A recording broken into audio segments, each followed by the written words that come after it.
What's up, Guardians? Peace and Grease here. If you missed my previous video where I did a review of the Call to Arms event, you may have missed at the end of that video where I commented on how flawed the scoring system for Call to Arms truly is. And I really wanted to hone in on that for Bungie because I think it's something they need to hear. So that's what we're going to be talking about today, how bad the scoring is in the Call to Arms event. And we got to start at the beginning. This is not a new scoring system. This scoring system was introduced a couple of years ago with Guardian games, and it's just been carried over to Call to Arms. Now, it was flawed then with Guardian games, and it's still flawed to this very day. And I want to talk about that.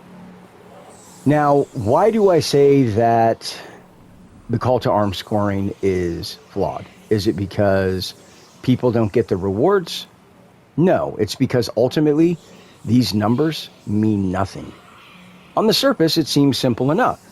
Two players run an activity, they get a number scoring system, a number score, and you compare those numbers, right? Easy peasy. Except it's anything but. This system is acting as if players' scores can be compared on a one-to-one basis, as if it's apples to apples. But the problem is it isn't apples to apples. It's apples to wingnuts. Things that shouldn't be compared. Now, why do I say this? It's the variation. There's too much, not just between players, but also in the game. Consider this. We know that cheaters right now, and for the past couple of years, have been rampant in Destiny 2. But why is my score and your score being compared to a cheater or a hacker score? How is that fair? How does that make any logical sense? But fine, you're going to say that's an extreme example and it's not fair to use. Okay, well, you know about another variation. Still a factor. Power level. Even with Bungie's quote fix, it's still an issue. Not as bad as it was, but a player at a higher power level is more easily able to get a high score versus a person at a low power level. That's still an issue. Or how about just the wonkiness of the game? There are a lot of bugs and glitches in this game. On a few of my runs, I encountered a problem with enemies not spawning. But nevertheless, that score is going to be compared to somebody who didn't encounter that bug. RNG. We have a high-value target who literally is going to spawn in for some, but then not others. So how is my score with no high-value target being compared to somebody who did get a high-value target, or vice versa? It makes no logical sense.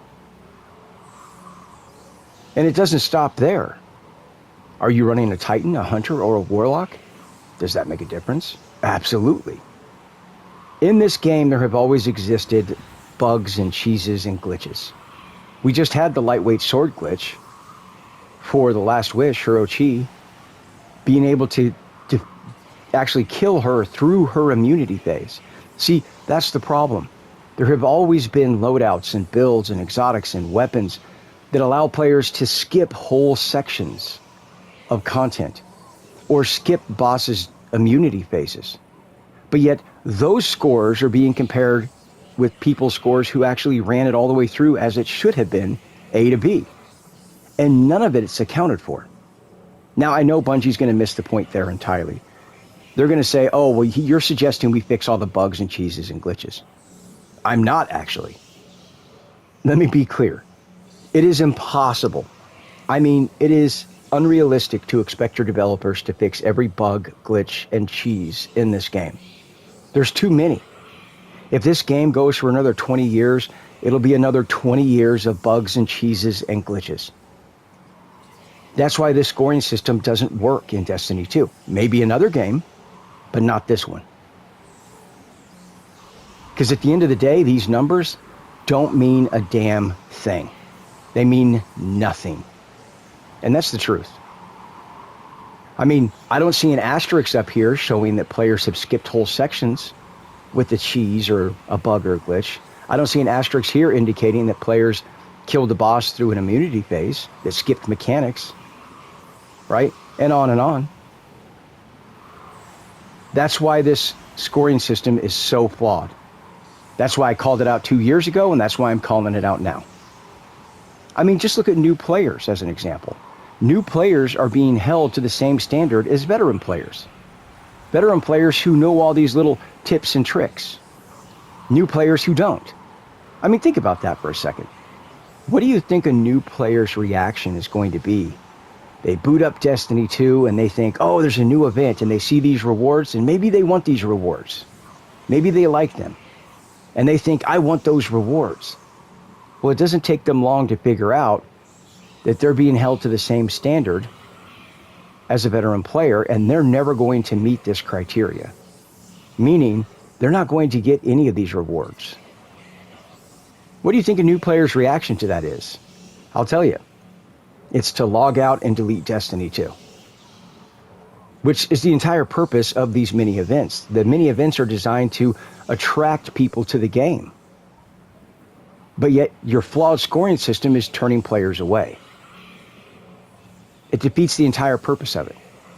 I mean, it's really laughable how bad this is.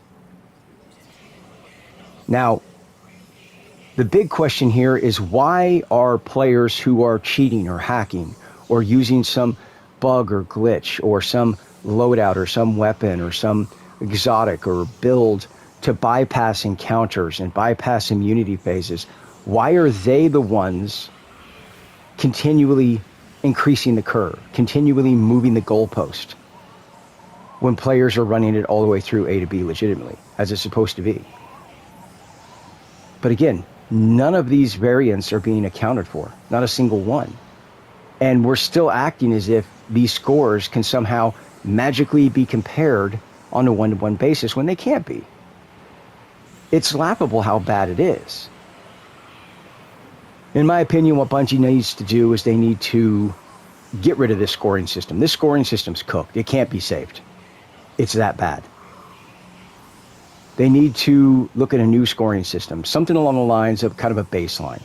This is the level that Guardians are expected to meet, and it's fixed. It doesn't move. Hackers and cheaters can't affect it.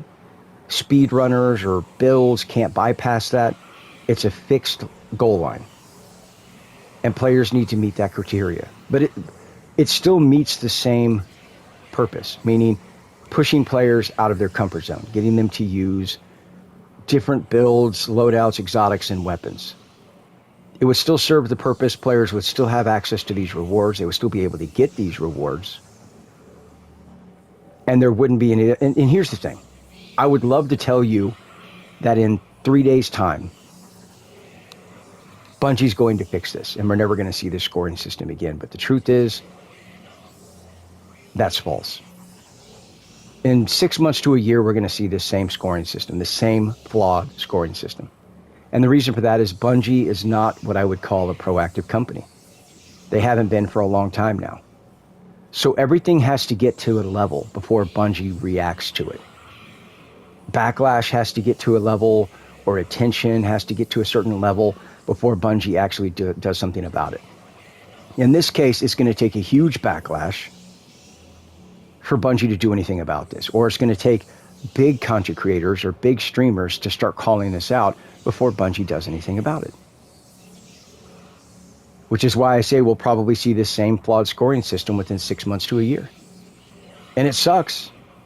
You know, if you're mad, I get it. You should be. But ultimately, Bungie's not going to do it, which is really kind of wild to me, because Bungie, you do know you can fix something before the backlash, right? I know it's a crazy idea, but if you fixed it before the backlash and the negative publicity, there wouldn't be any. And I know you love P.T. Barnum. Any publicity is good publicity, but in this day and age, not really. Not really. But I digress. So there you go. That's it in a nutshell. These numbers don't mean a damn thing. This system is so flawed, it's trying to compare apples and wingnuts, and it never can. Again, this type of a scoring system may work in a different game, but it won't work in this one. It just won't. So feel free to let me know what you think down in the comment section below, or don't, whatever you're feeling. And until next time, peace out.